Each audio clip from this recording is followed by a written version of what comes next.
Hello everyone, welcome back to the channel and welcome back to another video where today we are going to be installing brand new LED interior lights on our Mini Cooper Countryman S.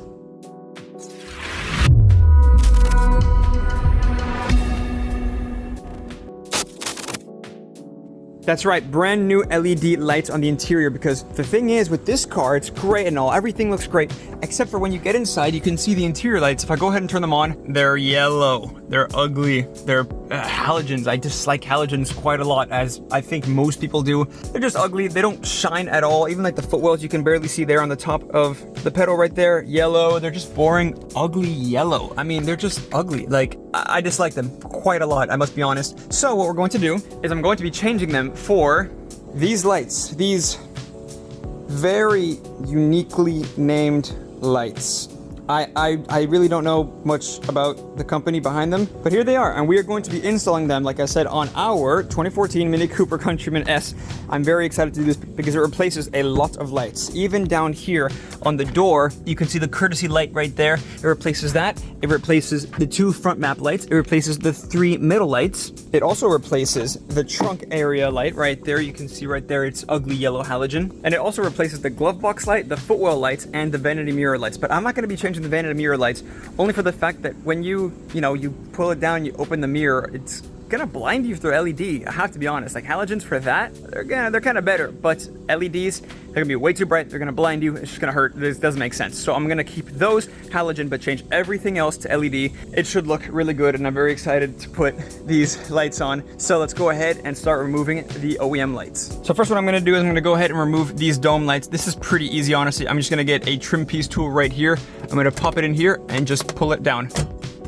It's in fairly well, but if you give it a good tug like you saw me do, give it a good tug down, it won't break. It's in there pretty well, but it won't break, don't worry. Everything looks fine right here. But of course, once you have that, make sure that they're not hot, because there's a really good chance that they're pretty hot because they were just on since you open the door. But I'm gonna go ahead and touch it. It's not that hot. I would recommend getting a pair of tweezers or pliers, something easy to grab, because right now it's pretty recessed far in, so I can't really grab it. I literally have no grip on it. So I'm gonna go ahead and grab a small pair of pliers. All right, so with my pair of pliers, I'm gonna go ahead and carefully grab the bulb. So I've actually just discovered the craziest method of bulb remover I've ever seen. I have this tiny little plastic tube pipe thing. I don't know what it's from. I think it's from some sort of like brake bleeder or something, but I did not believe it would work. I just put it on the bulb, I pushed it in, and I just pulled out. And look at that, came right out, and I popped it off. I honestly don't know how else you can do it, other than of course with some pliers. I would have been able to get it if I had enough time. I would have been able to get it, grab it, and then pull it down. It's just I'm scared of breaking it, because obviously if you break it, it's going to be a lot harder to get it out. But I got it out with this really crazy miracle of a tool. All right, so now I'm going to go ahead and open up the interior full LED design lights. So obviously my camera stopped recording right before I actually installed these, but basically these lights are very clever. I had the same ones on my Volvo C30, and what I liked is it gives you an entire map of what kind of lights go where. So for example, the front maps that I just installed were type P. So all I did was I looked for the box that said type P. Right here says type P, and then I opened it up and it had, of course, the light bulbs that I needed. It had 5, 2 for the front, 3 for the rear, and I installed them. Now, there is a right way and a wrong way for these lights. Even though they appear the same on both sides, they do not work the same on both sides. So I went ahead and I put this one in first. I tried it and it didn't work, but I twisted it around, I took it out, turned it around, put it back in, and now it works. Same thing with the other side. I got it wrong the first try. It's a 50-50 chance, and of course I got it wrong 100% of the time. That's just Murphy's Law, I guess, right? But they look absolutely awesome. I love them. They are nice, they are bright, they are white. This is gonna look so much better at night, and of course you can actually see more. But now what we're gonna do is I'm gonna put everything over to the side, and I'm gonna look for the rear dome light and the rear map lights, which are the same thing, type P. So the same bag. I'm gonna go ahead and grab these and save these on to whenever I get the OEM ones out. So let's go ahead and pop this thing open and then get those lights out. Now that was very simple to disconnect, as you saw. So what I'm gonna do now, since the bulbs are right here, I'm gonna go ahead and remove this. I'm gonna pop this open. Easier said than done. It's pretty hard actually. So, I mean, there's no point in hiding it. I just broke that. I don't know what it is. It looks like the switch. I really am not sure what I'm gonna do now, because that was for the button. So now I assume the button probably doesn't work. I didn't want this to happen. I'm gonna figure out what to do and try to fix this. Okay, so there's really nothing I can do. I'm just gonna put it back for now and just buy the replacement part. I'm just gonna buy this entire chip and replace it. Hopefully it's not too much. But while we're here, which is what we came for, I'm gonna go ahead and remove each one of these bulbs, put to the side, and I'm gonna grab the new ones and put them on. But before I put the entire assembly back into the ceiling, I'm gonna plug it in and actually try to see if they work, except for this one, because I won't be able to try it, which kind of sucks. But I'm gonna go ahead and try the two that will work and that will be able to, you know, work.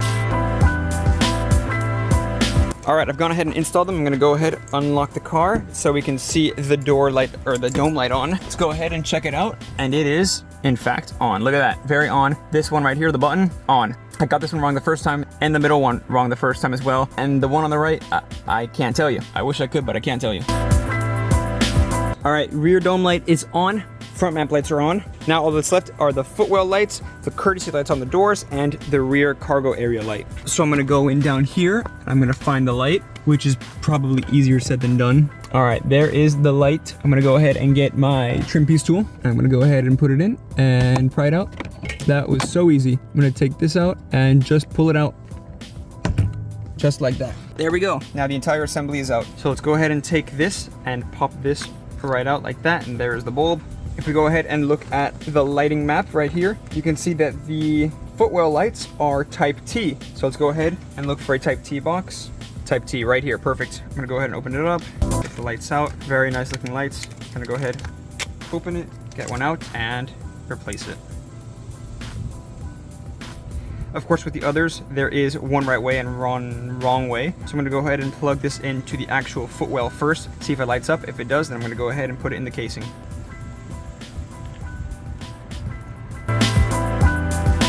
Look at that, the footwell light is in and on, it works, it looks great. You can even see it in the daylight right here. Awesome, that looks amazing. I love it. I'm gonna go do the same thing on the other side. All right, the footwell lights are in. Now it's time to go to the glove box and do the glove box one. You can see right here, it's pretty yellow. I mean, you can't really see it, but it's there and it's ugly and yellow. So I'm gonna go ahead, do the same thing as before and just pop this one right out. Now this one is a bayonet style light, so it's definitely hot. Oh, not really. But yes, this one is a different type of light, so we gotta check the map light to see which box we open up to replace this light with. All right, looking at the map light, we can see the glove box light is a type M. It's the only type M, it's the only bayonet light. So I'm gonna go ahead and find type M. There we go, type M, one light, just for the glove box. All right, there we go. The cool thing about this is that you can angle the light to where you want it. So if you want it like facing one way or the other, or if you want to remove some of the light and make it dimmer, you can also do that. But I'm gonna go ahead and face it full on flat towards the bottom for the most amount of light, because yeah, you definitely need light in the glove box. And also I noticed this is the little spring mechanism for the actual glove box itself. Pretty neat. It's in the lighting housing. There we go. A lot brighter, a lot nicer. Look at that. Oh, that looks amazing. Check it out. Awesome. I love it. Let's go ahead and do the last interior light, which is the trunk cargo area light. This one, same thing, super easy. Just gonna pop it off and replace the bulb. But before we do that, we should consult the map. Let's go ahead. Cargo light is a type T. Type T, here we go. Looks pretty good to me. Definitely brighter and definitely whiter. All right, last lights, but definitely not least, are the courtesy lights down under the doors right here. Same thing as all the other lights. I love how easy these lights are to change. Gonna go ahead, put my piece in here, take it out just like that. Now this one is very hot because obviously every time you open the door, this light turns on. So I'm gonna go ahead and, well, I could disconnect it, or you could just leave it here and remove it. Same with the other lights. You don't have to disconnect it, but I'm gonna go ahead. Ah, oof, ow. Jeez. All right, I'm gonna use my good old friend persuasion, grab it and persuade it out. That's not what I wanted, but it worked. It feels like the sun in my fingers. Gonna grab the new LED and let's see. There we go, looks good. Now I'm gonna do the same thing for all three other doors. All right, so a quick little change in scenery. It's cold and rainy and it's nighttime now because for some reason I forgot to show you guys what it looked like at the end after filming, right? But here it is, here's the car. I'm gonna go ahead and unlock it, even though it should be unlocked. Oh, it was locked, okay, it's unlocked. A lot of mods have been added to this car as of, you know, the last time you guys saw it. But you can see here, there are the rear dome lights looking nice and bright, looking nice and very bright actually. Check that out, nice and white. Same thing down here with the footwell lighting, very nice. These lights actually I can't show you because we've installed something that I'm going to show y'all later. You can probably guess what it is. The overhead map lights. looking nice and bright. Of course, you know, they work both ways. They're so bright, they're so white. I really just like how they look. Like I said, the overhead dome light right there. Same thing over here with the footwell lighting. And if we go ahead and open up here, the glove box, very nice, very bright, very white. Big fan of how these lights look. And of course, we can't forget the trunk. So let's take a look right here. Look at that, very nice. Really lights up the entire area. It actually works. It's actually a usable, functioning light. The thing is that before, I mean, with the halogen lights, it would just be a light just to have a light there. You couldn't see anything, nothing at all. With these, you can actually see, and they actually work, and they actually light up the area, and I love them. But honestly, that's pretty much it. I showed you all how to install it, how they look after, and they look really good. I'm a huge fan of them. But yeah, honestly, that's about it. Make sure to subscribe and hit the bell icon so you're notified when the next videos of this car, the M4, and the F10 535i all drop, because there is a lot of content coming. But like I said, as for this, that's about it. Thank you all so much for watching, and I hope to catch you all in the next one. Take care.